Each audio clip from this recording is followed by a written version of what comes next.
Doctor Sanjeev Balyan ने press वार्ता कर रैपिड रेल परियोजना को लेकर उठ रहे मुद्दे के विषय में दी विस्तार पूर्वक जानकारी। पूर्व केंद्रीय राज्य मंत्री डॉक्टर संजीव बालियान ने आरआरटीएस के मुद्दे को लेकर प्रेस वार्ता का आयोजन किया।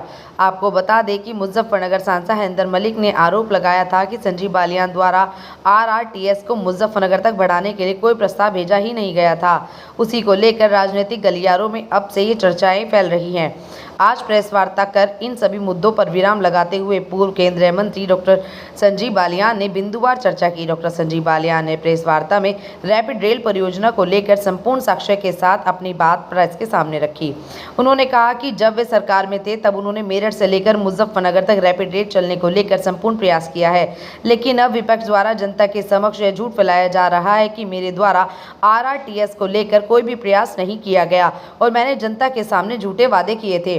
डॉक्टर संजीव बालियान ने कहा, यदि कोई आरोप प्रत्यारोप की राजनीति करना चाहता है तो वह भी चुप नहीं रहेंगे और आज इसी को लेकर वह मीडिया के समक्ष आए हैं, जिसमें डॉक्टर संजीव बालियान के द्वारा आरआरटीएस को लेकर बिंदुवार संपूर्ण जानकारी दी गई, जिसमें उनके द्वारा बताया गया कि 2020 में यूपी सरकार द्वारा यह प्रस्ताव केंद्र सरकार को भेजा जा चुका है, जिसमें लगभग 80% भुगतान केंद्र सरकार और 20% भुगतान उत्तर प्रदेश सरकार को करना है।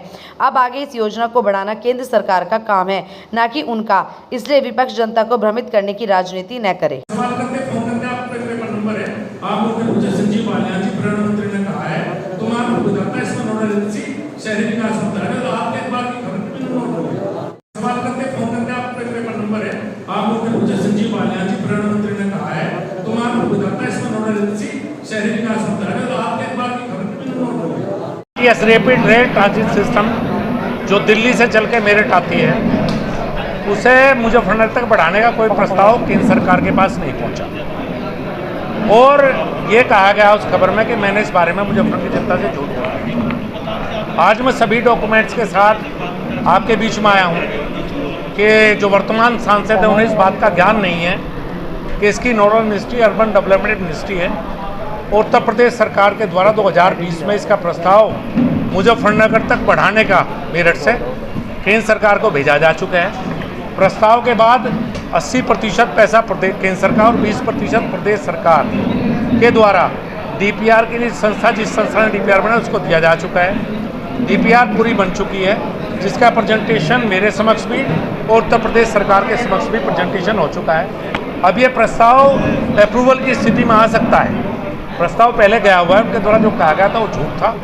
आज तथ्यों के साथ पिछले 3 साल के 4 साल के जितने पत्र हैं वो मेरे द्वारा मीडिया को दिए गए, जिनमें सिद्ध होता है कि प्रस्ताव बहुत पहले जा चुका, वर्तमान सांसद को इस बारे में ज्ञान नहीं था।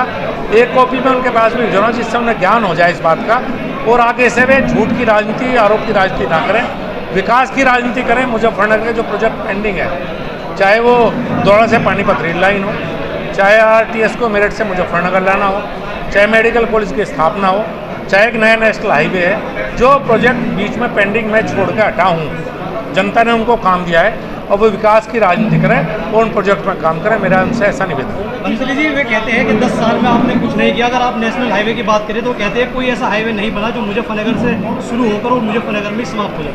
अब यहाँ भी थोड़ा सा ज्ञान की कमी है उनमें। नेशनल हाईवे वो होता है जो एक प्रदेश से दूसरे प्रदेश को जोड़ता है। उन्हें थोड़ा आप पढ़ा दीजिए बात को। तो एक ज़िले में एक नेशनल हाईवे नहीं हो सकता। नेशनल हाईवे एक प्रदेश से दूसरे प्रदेश को जोड़ने वाली सड़क नेशनल हाईवे बन सकती है। तो अब ये जो बने हैं, अब ये हो सकता है वे विधायक रहे जब ये नेशनल हाईवे बने हो, या उनके बेटा विधायक रहा जब बनाओ, ये आपको पता है। मुझे ऐसा सवाल पूछो जो आपको ना पता।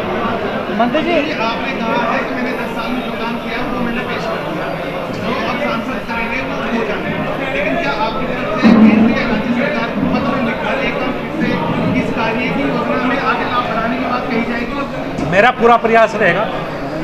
जितनी पहले जितनी ताकत अब नहीं है, क्योंकि जनता ने जिनको चुना है वो ताकतवर होते हैं। जनता ने उन्हें काम, मेरा पूरा सहयोग रहेगा, पॉजिटिव सहयोग होगा। अगर वो अपनी नकारात्मक राजनीति छोड़ते हैं तो मेरा पूरा सहयोग रहेगा। अगर वो आरोप प्रत्यारोप की राजनीति करना चाहते हैं तो अब मैं भी तैयार हूँ। मुझे बहुत दिन हो गए सहन करते हैं। हर आरोप का जवाब उन्हें उचित उसी तरीके से दिया जाएगा। बोर्ड की जमीन का मुद्दा उठा रहे जो मुजफ्फरनगर है, उसको लेकर क्या कहना है आपका? और मुझे ये कहना है कि उसमें होटल बनवाना चाहते हैं, वो होटल नहीं बनने दिया जाएगा। जो इमारत जैसी थी ऐसी रहेगी। मुझे बहुत ज़्यादा ज्ञान नहीं, लेकिन ऐसी ज़मीनों में होटल नहीं बन सकते। आपके होम बताते हैं क्या उनकी शिक्षा में आप नहीं ला रहे? मैं किसी की शिक्षा पर उंगली उठाने वाला कौन हूँ? मैंने कहा कि पॉजिटिव राजनीति करें, बेहतर रहेगा उनके लिए भी और मेरे लिए। आपके 10 साल के विकास कार्यों पर कहते हैं कुछ लोगों का विकास हुआ है, कुछ परिवारों का विकास हुआ है, मेरा मुंह मत हुआ है। वो पूरा मुंह खोलने जितने उनके मुंह में है, पूरा मुंह खोलने के लिए स्वतंत्र हैं। जैसा उनका उधर से जवाब आएगा, दुगनी ताकत से जवाब दिया जाएगा। कहते कोई बच्चों का स्टेडियम नहीं बना मुजफ्फरनगर में, कोई अस्पताल मुजफ्फरनगर में नहीं बना। 10 साल में आपके कार्यकाल में सरकार में आप थे। मैं तो था, मैंने तो आपको बता रखा ना, आप उनकी बात हर चीज़ मेरे से मत पूछिए।